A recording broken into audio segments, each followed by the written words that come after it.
So then finally we get to the last parable in the Quran, talking about Dhul Qarnayn. وَيَسْأَلُونَكَ عَنْ ذِي الْقَرْنَيْنِ قُلْ سَأَتْلُو عَلَيْكُمْ مِنْهُ ذِكْرًا. They ask you concerning of Dhul Qarnayn, say I shall recite to you a remembrance of him. So Dhul Qarnayn was someone who was given power and sulta, and he presided east and west. So that caused many of the ulama to conclude there was no person in history who was actually able to do that, if indeed it was a man, except for someone like Alexander the Great, especially during this time before the Prophet Muhammad ﷺ, and in the early days. So again, it's not a tenet of faith that it was Alexander the Great. We just know that he's referred to as Dhul Qarnayn in the Quran. Why he was called that, there's different reasons. Al-Qarn actually means horn. One of them said that, one narration is that he had two forelocks or braids of hair that looked like two horns, sort of, and so that's why they call him Dhul Qarnayn. Some say that when he goes between east and west, there was symbolically one in the east and one in the west. Whatever the case may be, but this is what the Quran refers to him as. And most of the narrations say that he was not a prophet, even though some mention he could have been. He was a good man, a good person either way, and he was more like a king than a prophet in that sense. Or he could have been a king prophet in much the same way that Sulaiman was. Another opinion. But again, it's the moral of the story that we're looking at rather than the details of it. إِنَّا مَكَّنَّا لَهُ فِي الْأَرْضِ وَآتَيْنَاهُ مِنْ كُلِّ شَيْءٍ سَبَبًا. We have made him, or established him, I would say is better, as Yusuf Ali said, we have established him in the earth, in the land, وَآتَيْنَاهُ مِنْ كُلِّ شَيْءٍ سَبَبًا. And we have given the means to all things he wishes to achieve. So tamkeen, right, is one of those things that is not necessarily good, not necessarily bad. It's like wealth. Tamkeen fil ard, in other words, having the ability and the power to pretty much achieve anything that you want to. That can be a blessing, and that could be a curse.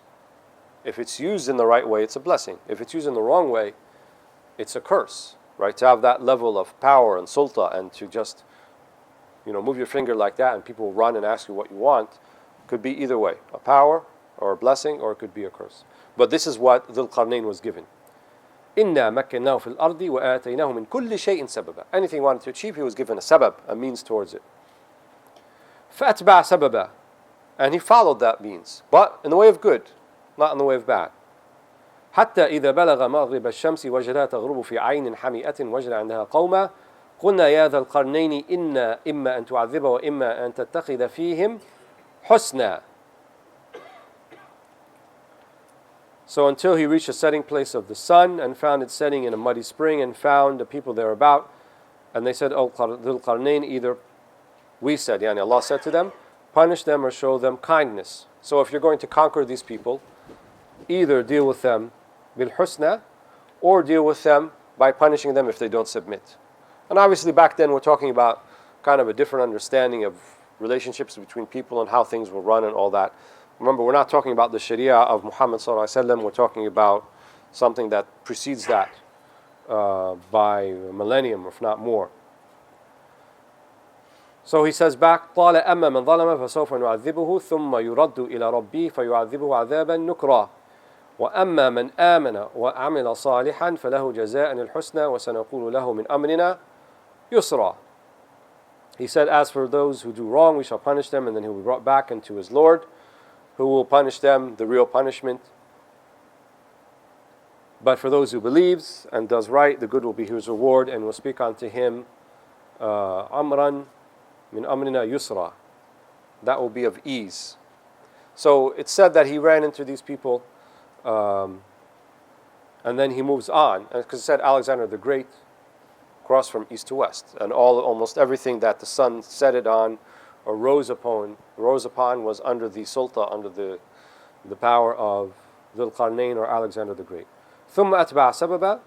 Then he continued, حتى إذا بلغ مطلع الشمس وجدها تطلع في على قوم لم نجعل له من دونها سترا. So the first people civilization he got to were people who were kind of more advanced and had homes and had roofs and had things over their head. And in terms of their ma'isha, the way of life was relatively easy. This is a different group of people. Till they reached the rising place of the sun, in other words, the east, found it rising on a people from we had appointed no shelter thereof. They were maybe a nomadic people who had no permanent shelter but were nomads. Much in the same way that the Arabs of the Arabian Peninsula were nomads in many parts of the peninsula. And in Mecca, for example, in Yathrib and Medina, they were sedentary. They did have, roofs over their head. كذلك وقد أحطنا بما لديه خبرا. So it was, and we knew all concerning him. In other words, he under the inaya, under the care and protection of Allah subhanahu wa ta'ala. ثم أتبع سببا. Still he was given more means, even beyond this place. حتى إذا بلغ بين السدين وجد من دونهما قوما لا يكادون يفقهون قولا.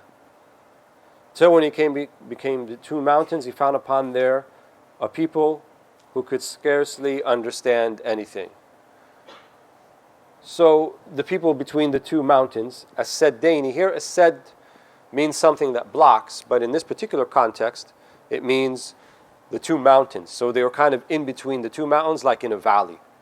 But the mountains were so close together, as we'll see later on, that you can actually build a dam or build like a gate to protect between the two mountains. But he came upon these people, and either they couldn't understand one another because their languages were mutually unintelligible. So whatever Dhul Qarnayn spoke and whatever they spoke, no common language. Not that they didn't really understand, that they were non-intelligent, but no way to understand. So they had to resort to sign language and hands and writing in the sand, whatever they did to try to understand one another. قالوا, right? They said, but they communicated this in a manner that they can understand.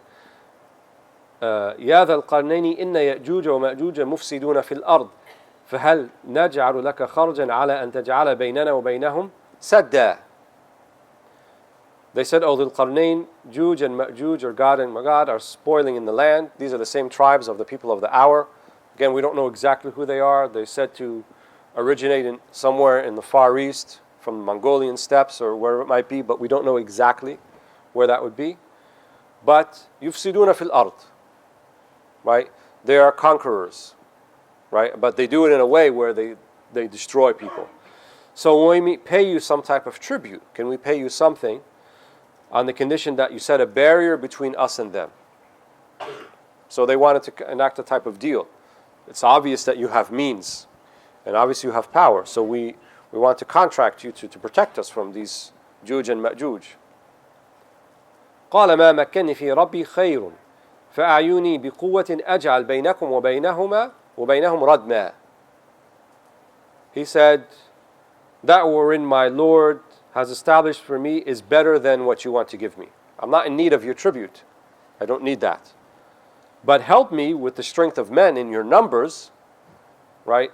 And I will set between you and them a barrier. I will build that barrier between you and them to protect you from them.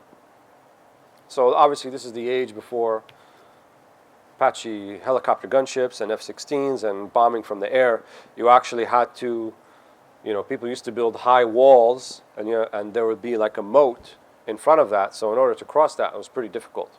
So you were pretty safe if you were inside walled city. And for a long time, most people lived inside a walled city. Right? At least those not in the countryside, but those where things had to be protected. When you went to go conquer a city, you didn't worry about the countryside.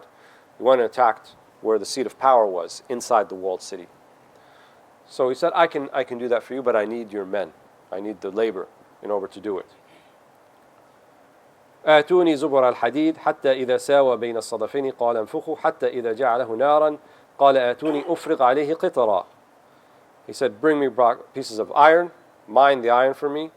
And they had leveled up a gap between the cliffs, between the two mountains, and blow until when he made it a fire, he said, bring me molten copper to pour thereon. So he built it, right? Most of them said that the thing, the qitra, which is something that's a molten metal, most likely was copper. It could have been steel as well, that's a possibility. It could have been lead, but most likely to reinforce the wall, right, or the dam that he built, usually would be reinforced with copper in that case. Copper, it has a lower boiling point than lead or steel, and so it's easier to work with in terms of to use it as a, what do you call it? To reinforce your structure. فَمَا اسْتَطَاعُوا أَنْ يَظْهَرُوهُ وَمَا اسْتَطَاعُوا لَهُ نَقَبًا. And so they were made powerless to Juj and Ma'juj, that is, they were not able to surmount it, nor could they pierce it. He built a wall like any other wall. They couldn't get over it. In other words, they tried, nor could they pierce it.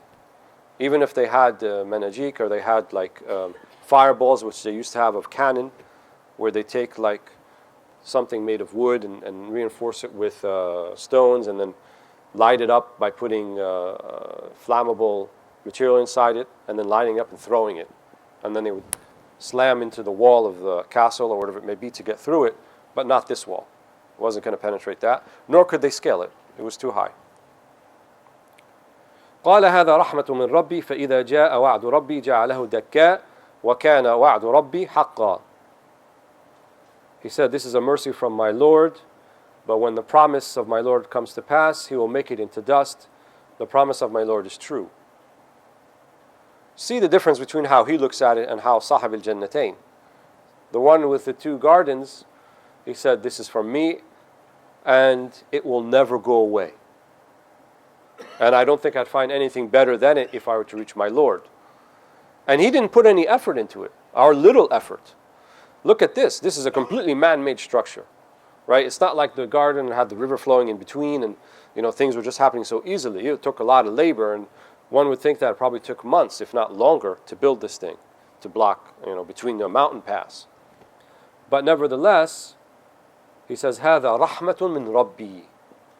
This is a mercy from Allah, from my Lord. فإذا جاء وعد ربي جعله دكا. Right? But if the promise of my Lord comes to pass on that day when everything will be destroyed eventually, or upon the appointed time when everything gets its time to be destroyed, it will be destroyed. I was just a tool. I helped to come to pass that which Allah has promised. But on the appointed day, it will be no more. And that's okay with me, because I was just doing what I'm supposed to do. وَكَانَ وَعْدُ رَبِّي حَقًّا. Because the promise of my Lord is true. It's haqq. It's real. وَتَرَكْنَا بَعْضُهُمْ يَوْمَئِذٍ يَمُوجُ فِي بَعْضٍ وَنُفِخَ فِي الصُّورِ فَجَمَعْنَاهُمْ جَمْعًا. And on that day we shall let some of them surge against others, and the trumpet. Now it's shifting, iltifat, to that day which is the day of judgment. So we left the story of Dhul Qarnayn, and now we go towards the end of the surah, which kind of sums up everything that happened before. And on that day we shall let some of them surge against others, and the trumpet will be blown. Then we shall gather them together in one gathering. قُلِ الْخَلَائِقِ. Everybody. Right? The two blows of the trumpet. The first one, where everyone is gone, and then the second one, where everyone is resurrected. وَعَرَضْنَا جَهَنَّمَ يَوْمَئِذٍ لِلْكَافِرِينَ عَرْضًا. On that day we shall present hell to the disbelievers, plain to view. الَّذِينَ كَانَتْ أَعْيُنُهُمْ فِي غِطَاءٍ عَنْ ذِكْرِي وَكَانُوا لَا يَسْتَطِيعُونَ سَمْعًا. Those whose eyes were hoodwinked from my reminder, or were veiled from my reminder, and who could not bear to hear. So notice the juxtaposition of how everything in the afterlife, in the next life, it's very metaphorical when we refer to it in this life, right?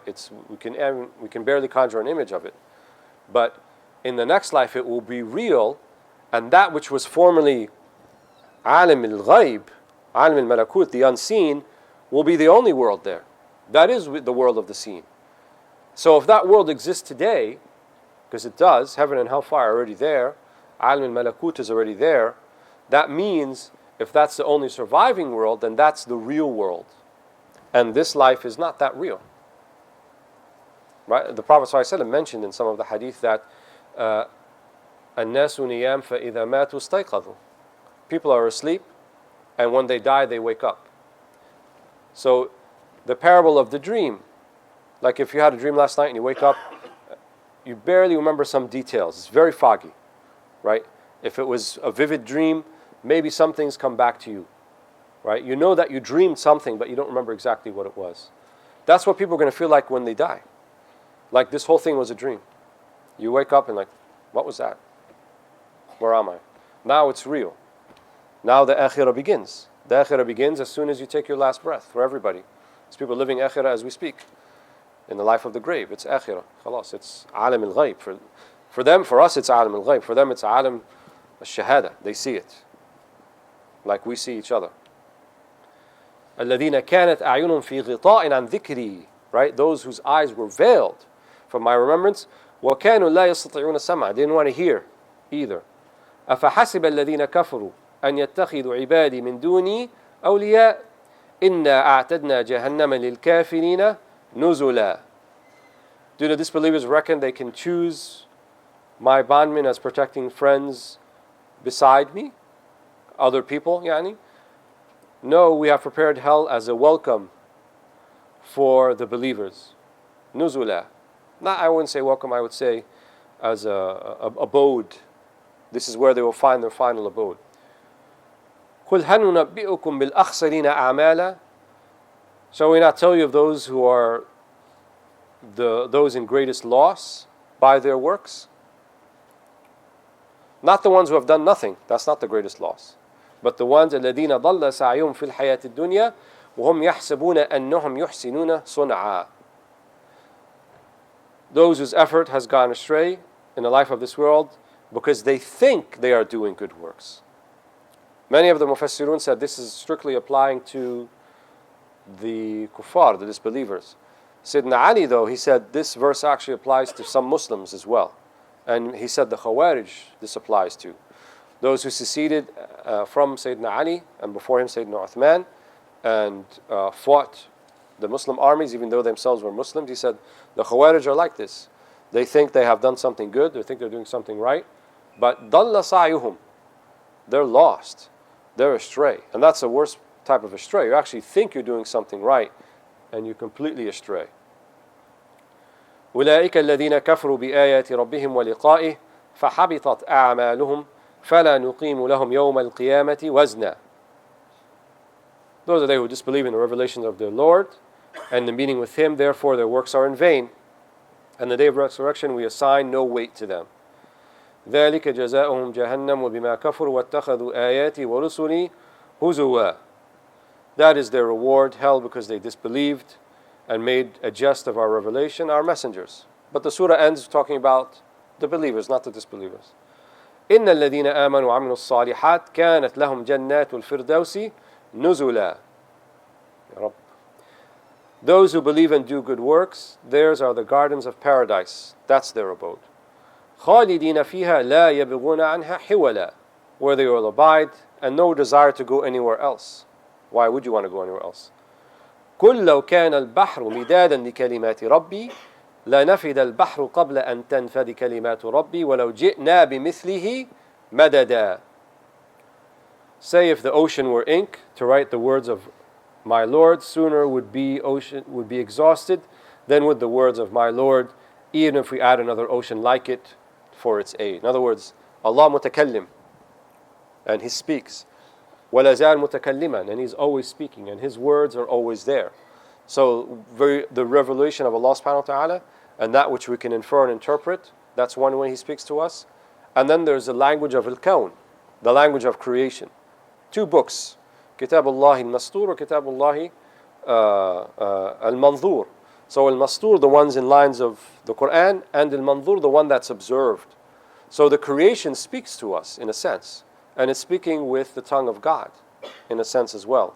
So Allah is continually mutakallim. In other words, it's never going to be He runs out of things to say. That would be a human trait. That can't be for Allah subhanahu wa ta'ala. And He uses this parable. So if you had the whole ocean as ink, and it all finished, it still wouldn't be enough. Add another ocean to it, or another, to infinitum, it's never going to be enough.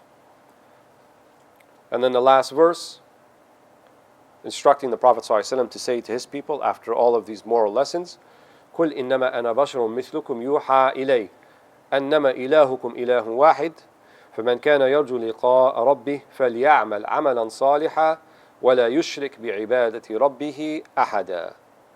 Say, I am a human, I'm a man like yourselves.